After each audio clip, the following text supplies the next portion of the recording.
Hello दोस्तों, स्वागत है आपका कृषि विज्ञान क्लासेस यूट्यूब चैनल पर। दोस्तों, हम बात कर रहे थे बीएससी एग्रीकल्चर थर्ड सेमेस्टर में क्रॉप प्रोडक्शन टेक्नोलॉजी सब्जेक्ट की, जिसमें हमने दो टॉपिक कंप्लीट कर लिए हैं। जिसमें हमने पहले पढ़ा था कि जो चावल होता है यानी जो धान होता है उसके बारे में पढ़ा, फिर हमने मेज यानी मक्का के बारे में पढ़ा। पिछली दो क्लासें यदि आपने नहीं देखी है तो आप देख लेना। और आज हमारा जो तीसरा टॉपिक रहने वाला है वो रहने वाला है सोरगम यानी कि जो ज्वार होता है उस पर हम आज की क्लास में चर्चा करने वाले हैं।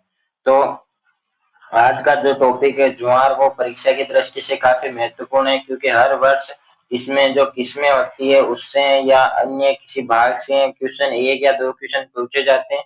इसलिए आपको क्लास के एंड तक जुड़े रहना है। और यदि आपने चैनल को सब्सक्राइब नहीं किया है तो चैनल को सब्सक्राइब कर देना और बेल आइकन को प्रेस कर दें, ताकि जब भी क्लास अपलोड हो तब आपके पास नोटिफिकेशन सबसे पहले आए।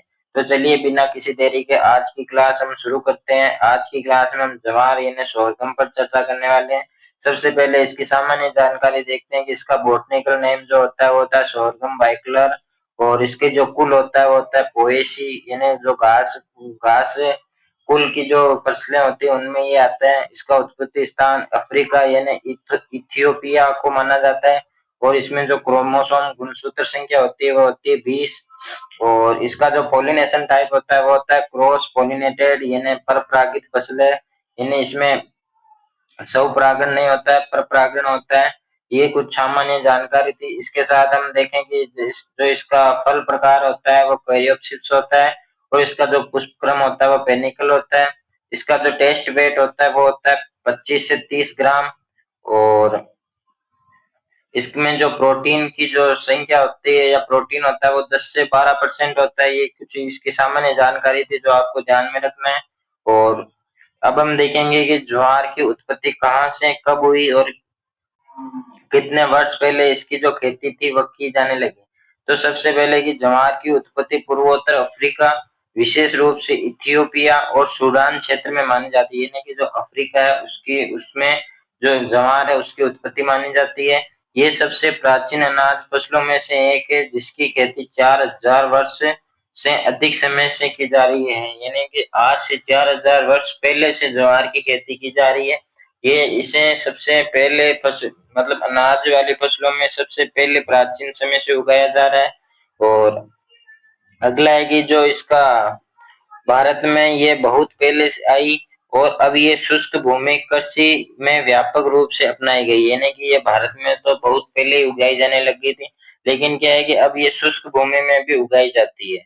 और फिर हम देखेंगे इसका भौगोलिक वितरण, यानी कि जो ज्वार मुख्य रूप से एशिया और अफ्रीका के अर्ध शुष्क और शुष्क क्षेत्रों में उगाई जाती है। यानी कि जो ज्वार की खेती होती है, जो ज्वार का वो पौधा होता है वो अर्ध शुष्क भूमि और जो शुष्क क्षेत्र होते हैं यानी शुष्क जलवायु वाले जो क्षेत्र होते हैं उनमें उगाया जाता है। भारत में ज्वार मुख्य रूप से महाराष्ट्र में, कर्नाटक, तेलंगाना, आंध्र प्रदेश, मध्य प्रदेश और राजस्थान में उगाई जाती है। यानी कि जो भारत में किन किन राज्यों में मुख्यतः उगाई जाती है, वैसे तो ये सभी राज्यों में उगाई जाती है लेकिन इन राज्यों में ये मुख्यतः फसल उगाई जाती है। अगला देखेंगे हम जो आर्थिक महत्व यानी इकोनॉमिक सिस्टम, इकोनॉमिक इम्पोर्टेंस क्या है इसका। यानी जो ज्वार होता है उसको हम खाने के रूप में भी उपयोग लेते हैं और इसका हम चारे यानी फोडर के रूप में भी उपयोग करते हैं। और जो एल्कोहल होता है यानी जो शराब निर्माण के रूप में भी इसका उपयोग किया जाता है। यानी कि जो ज्वार होती है उससे शराब भी बनाई जाती है, उसे हम जो खाद्य अनाज के रूप में भी काम में लेते हैं और पशुओं के लिए जो चारा होता है फोडर होता है उसमें भी हम इसका उपयोग करते हैं। ये सूखा सहनशील होता है यानी कि ये सूखे के प्रति संवेदनशील नहीं होता है। ये बाजरे की तरह ही होता है, जो बाजरा सूखा प्रतिरोधी होता है वैसे ही ये सूखे के प्रति सहनशील होता है। और वर्षा आधारित खेतों की खेती के लिए उपयुक्त है। यानी कि जो वर्षा आधारित क्षेत्र होते हैं जिनमें वर्षा पर निर्भर होती है खेती, उनमें ये उपयुक्त माना जाता है। अगला है कि शुष्क क्षेत्रों में ये एक मुख्य भोजन है और खाद्य सुरक्षा सुनिश्चित करता है। यानी कि ये जो शुष्क क्षेत्र होते हैं, जो सूखे वाले क्षेत्र होते हैं उनमें ये खाद्य भोजन है और ये खाद्य सुरक्षा उसे भी सुनिश्चित करता है। इसका जो हरा चारा होता है उस वह पोषक होता है, मतलब जो हरा चारा होता है वह पशुओं के लिए पोषित पोषित संपूर्ण पोषण आहार होता है, क्योंकि इसमें पोषक तत्वों की अच्छी मात्रा होती है। और फिर हम देखेंगे कि जो सोइल रिक्वायरमेंट है यानी कि जो ज्वार की खेती के लिए मृदा का पीएच कितना होना चाहिए, कौन सी मृदा उपयुक्त मानी जाती है, ये सब हम देखेंगे। तो जो मृदा होती है ज्वार की खेती के लिए वो गहरी अच्छी जल निकासी वाली होनी चाहिए और दोमट से लेकर चिकनी मिट्टी तक अच्छी मानी जाती है। यानी कि जो मुख्यतः आपको ये ध्यान रखना है कि जो ज्वार के लिए मृदा होती है वो जल निकासी वाली होनी चाहिए और दोमट से लेकर चिकनी मिट्टी तक सभी अच्छी होती है। ये कुछ हद तक लवणता और क्षारीयता को सहन कर सकती है। यानी कि जो ज्वार की जो फसल होती है वह लवणीय भूमि और जो क्षारीय भूमि है उसे सहन कर सकती है। तो इसका पीएच क्या होता है कि जो 6 से 8.5 तक उपयुक्त माना जाता है। यानी कि जो लवणीय और क्षारीय मृदाओं में इसका जो खेती होती है वो की जाती है। तो इसका पीएच भी आपको याद रखना है, 6 से 8.5 पीएच होना चाहिए इसकी जो ज्वार की खेती के लिए। फिर अगला है कि जो क्लाइमेट रिक्वायरमेंट यानी कि जो जलवायु आवश्यकताएं।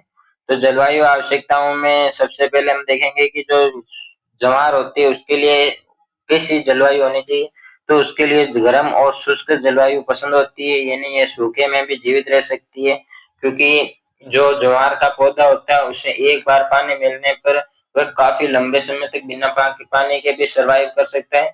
इसी कारण इसे कैमल क्रॉप भी कहा जाता है, क्योंकि ये ऊंट की तरह एक बार पानी पीने से मतलब काफी दिनों तक बिना जल की कमी को दिखाए जीवित रह सकता है।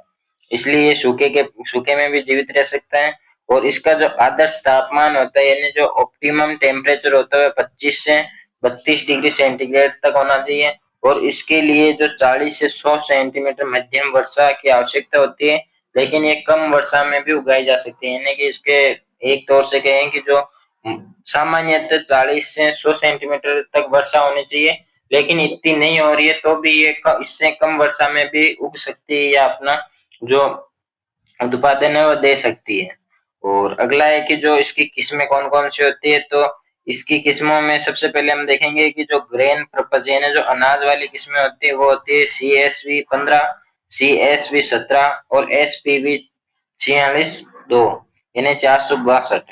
और अगली है कि जो फॉडर पर्पज से होती है, जो चारा उत्पादन हेतु होती है वो होती है COFS 29 और SSG 59 3।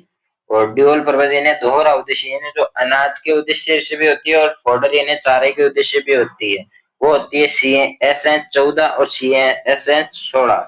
फिर हम देखेंगे जो हाइब्रिड वेराइटीज होती है वो कौन कौन सी होती है। तो CSN सीरीज में हम देखते हैं जिसमें पहली आती है CSH 9 और CSH 16। और जो फेस्ट हाइब्रिड वेराइटीज है वो होती है CSH 1, यानी इसी में याद रख लेना CSH 1। ये प्रथम हाइब्रिड वेराइटीज है, इसको मुख्यतः याद करना है आपको। और जो मीठी किस्म होती है वो होती है SHV 84, जिसमें जो चीनी की यानी जो मीठी किस्म होती है उसमें चीनी जो शुगर होता है उसकी मात्रा होती है 17%।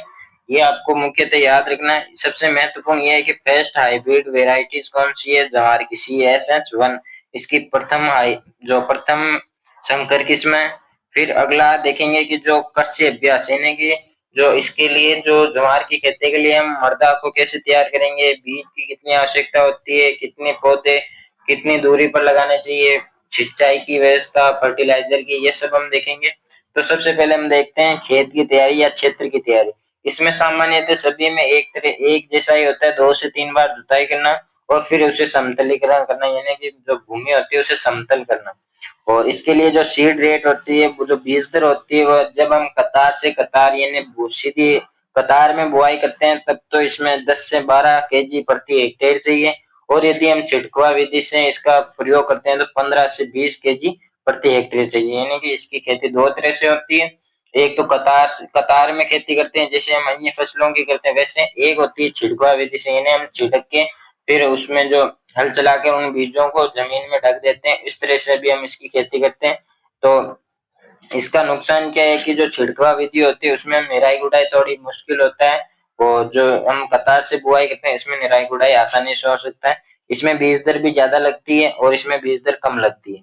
इसका जो स्पेसिंग होता है यानी कि जो दूरी होती है पंक्ति दर पौधा दूरी, वो 45 सेंटीमीटर से और 15 सेंटीमीटर होनी चाहिए। यानी कि जो कतार से कतार की दूरी 45 सेंटीमीटर होनी चाहिए और पौधे से पौधे की दूरी जो प्लांट से प्लांट की दूरी 15 सेंटीमीटर होनी चाहिए। और फिर हम देखेंगे इसका जो उर्वरक जो फर्टिलाइजर डोज है वो उसमें 80% तो नाइट्रोजन चाहिए, 40 केजी इसमें जो फॉस्फोरस और 40 केजी इसमें पोटेशियम चाहिए। ये ज्वार की खेती के लिए उपयुक्त माना जाता है। फिर हम देखेंगे इरिगेशन। इरिगेशन सामान्य इसमें 1 से 2 बार रक्षात्मक सिंचाई दी जा सकती है, लेकिन ये ज्यादातर वर्षा आधारित होता है। जो वर्षा का जो जल होता है उसमें भी ये सरवाइव कर सकता है, लेकिन क्या होता है कभी कभी रेयर केस में यदि हम 1-2 बार रक्षात्मक सिंचाई कर रहे हैं तो भी उसमें क्या अधिक फायदा ही होगा, नुकसान नहीं होगा।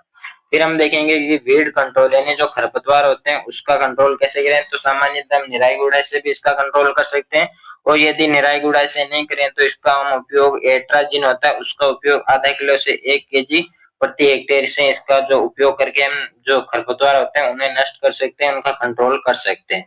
फिर हम देखेंगे कि जो उत्पादन क्षमता कितनी होती है, जो ज्वार होता है सोरगम होता है उसकी उत्पादन क्षमता कितनी होती है।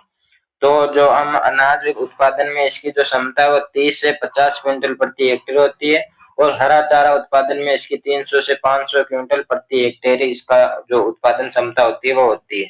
लेकिन जो संकर किस्में होती हैं, अच्छे प्रबंधन में संकर किस्में होती है, उनका जो अनाज उत्पादन है 60 से 65 क्विंटल प्रति हेक्टेयर होता है या उत्पादन दे सकती है। इतना मतलब माना जाता है कि 60 से 65 क्विंटल प्रति हेक्टेयर दे सकती है संकर जो हाइब्रिड किस्में होती हैं वो। ये हमारा जो टॉपिक था आज का कि जो सोरगम है ज्वार, इसकी कुछ सामान्य जानकारी। जैसे जो ज्वार होता है उसमें जो फेट होता है वो 3.3% होता है, और दूसरा इसमें जो कार्बोहाइड्रेट होता है वो 70% होता है। ये एक प्रोटोकाइनिक होता है, क्योंकि इसमें जो मादा पुष्प होता है वो नर पुष्प से पहले मैच्योर होता है, और जवार अनुसंधान निदेशालय हैदराबाद में स्थित है। और एक बात और इसकी जो खास बात है कि जवार का जो फ्लोवरिंग यानी जो फूल आते हैं जवार में, तब उस समय उसको जो पशु होते हैं उनको वो जवार खाने के लिए नहीं देना चाहिए। तो ये आज का हमारा जो टॉपिक था सामान्य सा कि जो ज्वार होता है उसकी सामान्य जानकारी, ये हमने देखा है। और आई होप आपको ज्वार समझ में भी आ गया होगा और आपने इसके साथ साथ नोट्स भी बना लिए होंगे। तो नेक्स्ट मिलेंगे, तब तक के लिए धन्यवाद। जय जवान जय किसान।